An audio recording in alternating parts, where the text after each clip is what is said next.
But one of the things I think is amazing is that this night, right now, with it being dark, this moment depicts what this whole thing is about, networking, right? You're not going to forget this night. You're never going to forget this night. I guarantee you that at some point, Derek and Tina, wherever this venture goes, and they say Atlanta, when you started in Atlanta, they're going to remember this night. So clap for being present. Y'all showed up. It is unnerving to create something, and in the very first event, so this is for you, Tina, the very first event you have, the lights go out. So here it is, you're having a network event talking about money in the room, and we don't have lights on in the room. But that's what life is, right? That's what networking is. You got to figure out where to go. So I was sitting here thinking, when I talked to Tina, I was like, I want to invite some people to come, because I also want to demonstrate that I have love and support, because that's one of my goals, is to be seen, heard, and supported, right? And so I got that tonight. The whole purpose that I'm here tonight is through my networking system. So I got to say, I'm pretty wealthy and rich in a lot of ways. Y'all can clap for that, because I never thought that I would be performing in the dark at a community center with a bunch of folks that I know and don't know, that's working to sell business or here to support me. But this is full circle for me, because I was just thinking like, man, I said, Tina, when I'm inviting people, what are you trying to create? What is the purpose?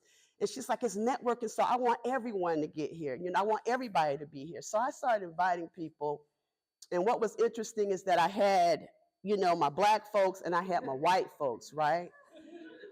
I don't know why, Jesus. I don't know why, Jesus, the white folks, the Black folks that traveled away from Virginia, they flew here faster than it took them to drive from their side of town over here. So thank y'all for showing up for me. I'm here because it started off with one white lady I work with, and I harassed her at work. She gave me a place to lay my head. The neighbor, it was just a Jewish lady that happens to be white. She is a part of my networking system. She introduced me to Daniela. Daniela then in turn introduced me to Tina. Tina in turn introduced me to Derek. So that is how I got here tonight. I'm not even mentioning Ro, who has supported me, and Lynn, and then there's one that I've been knowing since 2012, 11.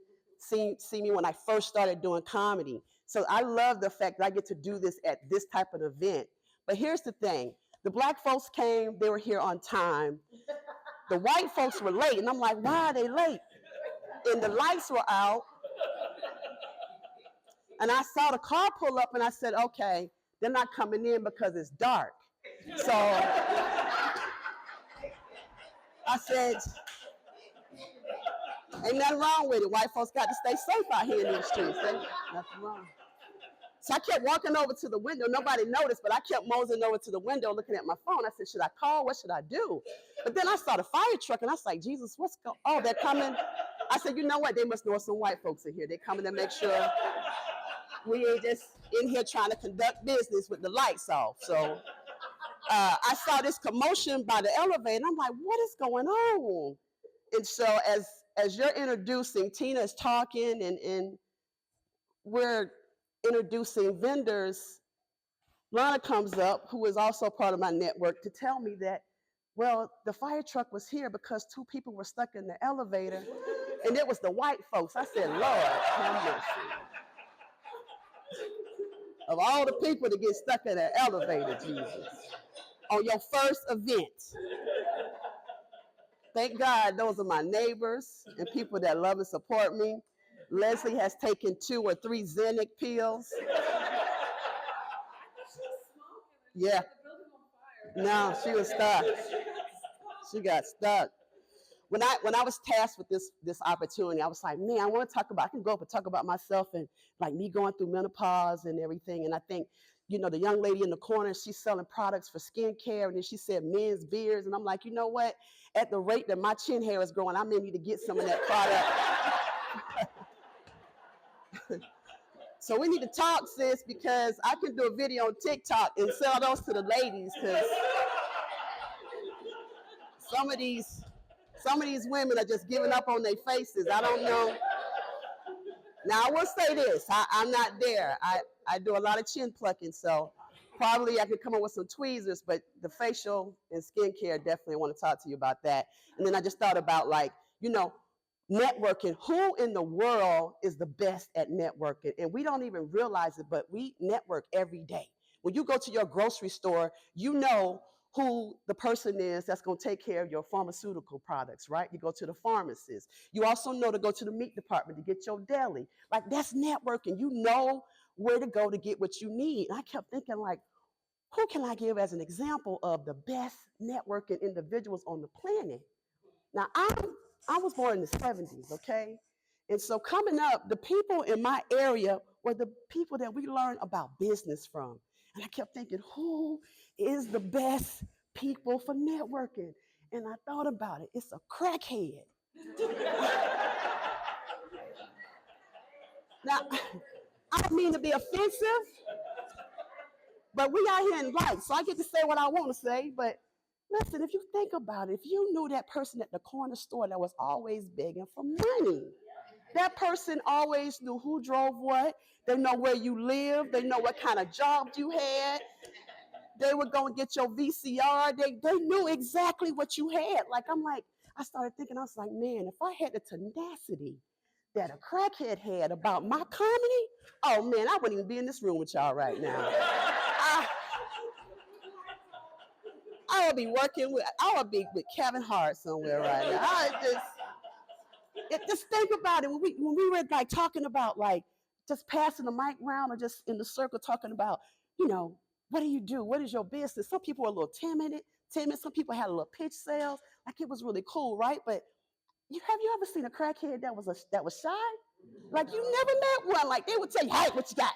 It's like, even though if they ask you what you got, they still want to know what you're going to give them, really is what it is. But they already have a plan. I'm going to ask this white lady for like $2.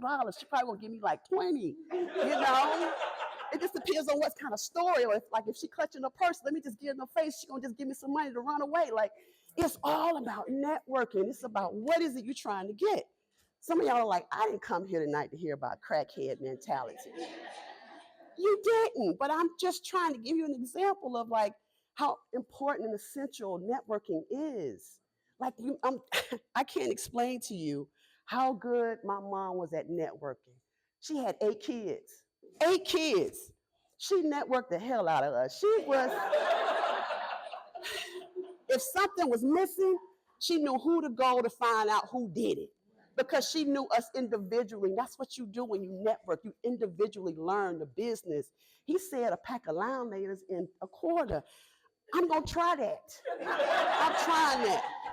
I don't care nothing about what you say, sir. You're going to have to prove this to me. I want that wealth. That is what networking is. When I came in here and I said, they selling wigs in here. What is going on? I started thinking about it. It's like, there's not a woman or ethnicity in this world right now when it comes to women that don't care about hair. That's money on that table.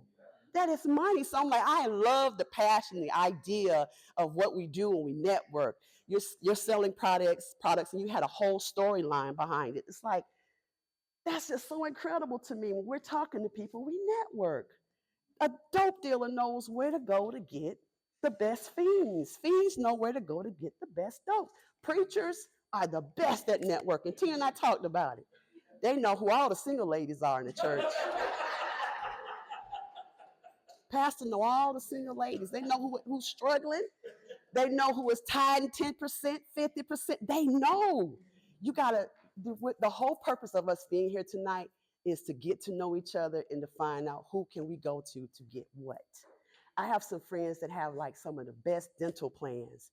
If I didn't know where to go, I would go and spend money somewhere else. But because I see that smile all the time and they're embracing and warm and welcoming, I want to know. So I like when Derek came into the room, I was like, he obviously has to be. I saw a picture of him, but I was like, that has to be. He looks like important in money because, his attire, but he had the glasses on, but it was just the way he worked the room, I really said, you know what? I'm starting to believe that he is who he say he is, and I'm also starting to believe that he's gonna help me. Otherwise, he's gonna have to pay my bail money because I'm gonna choke somebody at my workplace. Okay, you supposed to save me. God gave me the talent. You figure the rest out, Derek and Tina. But no, I just thought about that. Derek came in. He talked to everybody. He shook everybody's hand. He talked to everybody. How many times have you gone to an event, a networking event, and you see people and they barely look at you, but they're selling something? You have not even opened your energy up for anybody to receive anything that you're saying, doing, or you have to offer. Don't care nothing about it. Miss me with your bad energy merchandise. I don't want it.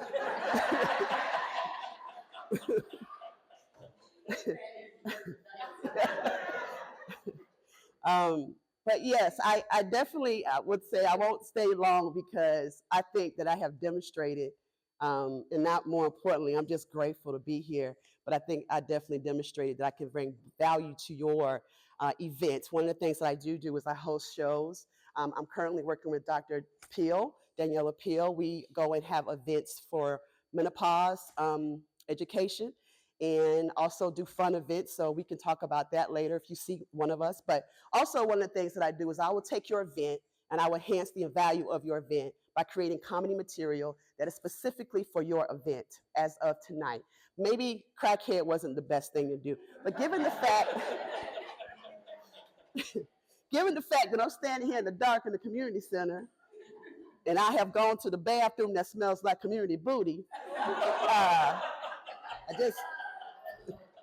just felt like I could say the word crackhead in here and not offend too many people.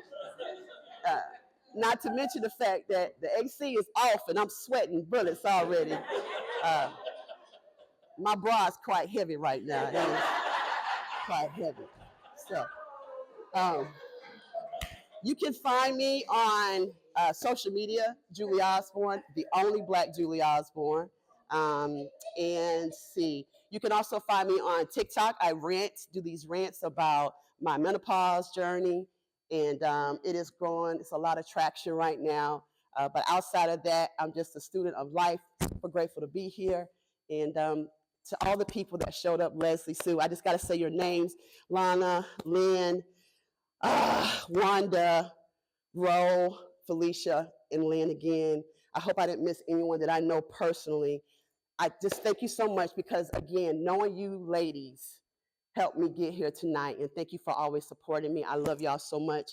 Tina, thank you and Derek for believing in me and giving me a chance to be here, even though we're in the dark. I think that automatically means that I should be at the next event and perform. I think my talent. Okay. I just want to make sure that you guys enjoyed me. Please see me if you want more information. Thank you so much for your time.